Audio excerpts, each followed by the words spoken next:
Marilyn, even if we grant that consciousness is real, that it's not an illusion, there's still a fundamental question that remains. Is it derivative from the brain or an emergent property of the brain or something that is real but comes out of the physical world? Or is it something else, something that's fundamental, something that is irreducible in any way whatsoever?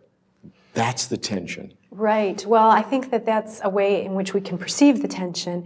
For me, consciousness is a nested set of relationships. So you can think about the consciousness of the body to self-correct. And you don't have to be aware of your heart beating or, the various parts of your physiology functioning, cells dividing, for it to optimize in its performance, right?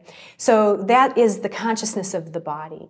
And then you can think about the consciousness of our awareness as it relates to the body and the ways in which our stress reactions influence bodily changes, or the way in which our happiness can accelerate a kind of resiliency in terms of our immune system.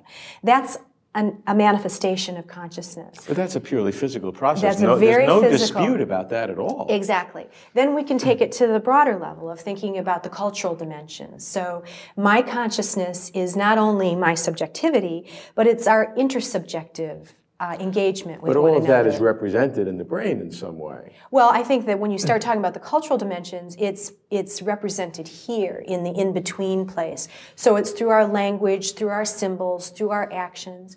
You can also see that there are electromagnetic ways in which we become a system that engages, and that's part of a consciousness sphere.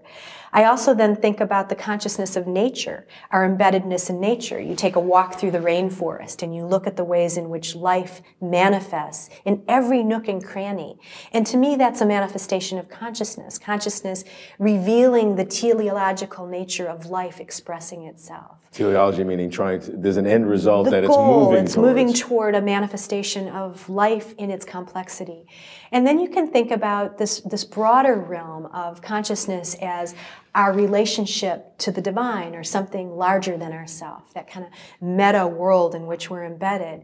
And we again see that there are examples of the ways in which we appear to be interconnected, and that our consciousness isn't simply carried around in my brain or your brain, but that we connect through our interpersonal realms, and we interconnect through this kind of spiritual entanglement, as it were. And so when I think about consciousness, I think about it as a totality.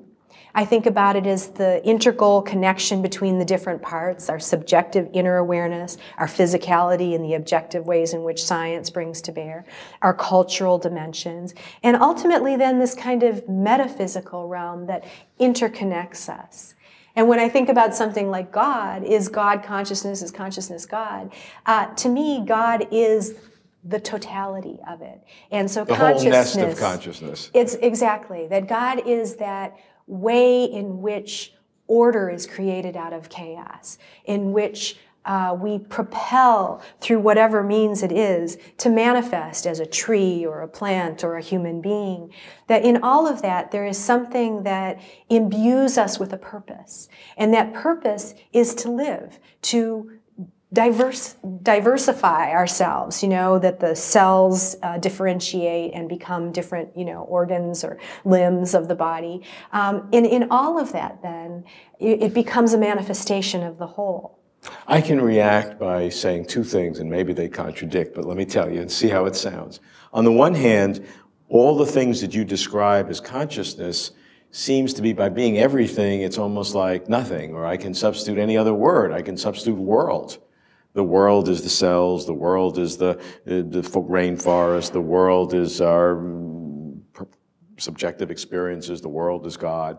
And so I just take another word and make it everything. And so that denudes it of any value. The second approach makes consciousness really fundamental, even more than I had imagined it, to really encompass everything, but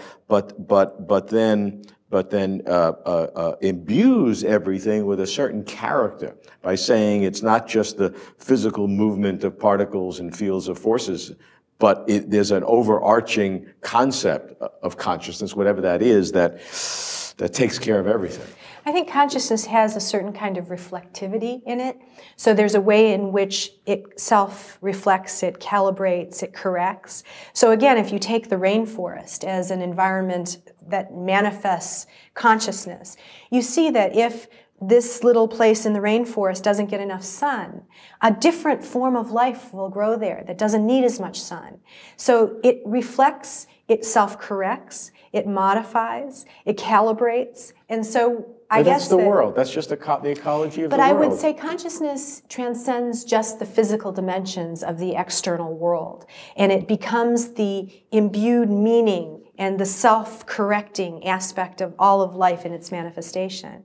In which case then doing science, for example, which is studying that world out there, becomes a deeply spiritual process because it is a deep inquiry, a radical engagement with what is true. And so you can, without forcing a particular model to say it's all this or all that, I don't think consciousness is a static outcome or objective. I think it is a dynamic, living fullness that corrects and engages and takes new forms. And in all of that, then, I think that we are both our physical and our metaphysical dimensions. But consciousness then would certainly be irreducible and something fundamental, not derivative, under that model. Well, again, it's not either or. It's both and. We can reduce consciousness to these various pieces. We can clearly study both the unconscious and the conscious aspects of awareness through the neurosciences and the cognitive sciences.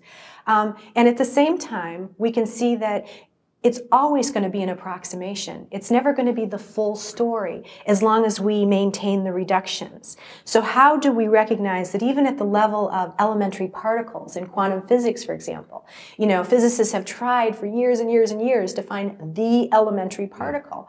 Well, what we've discovered is there is no elementary particle by itself. It is the particles in relationship that ultimately give matter its form. And so I think we can only hold that it is both the reduction to the parts, as well as the synthetic capacity to pull it back into a fullness and a wholeness. So ultimately, is it something that is, metaphysical? Is it something that's physical? I think that the jury's still out. So bringing it all together, granted, pieces of consciousness can be reduced into the physical world. Is there a part of consciousness which cannot be reduced, which is fundamental? Absolutely. Absolutely, it is both and. Consciousness is manifest through the reductions of the elementary particles in relationship to one another, but it's also then the meta frame that holds it all together.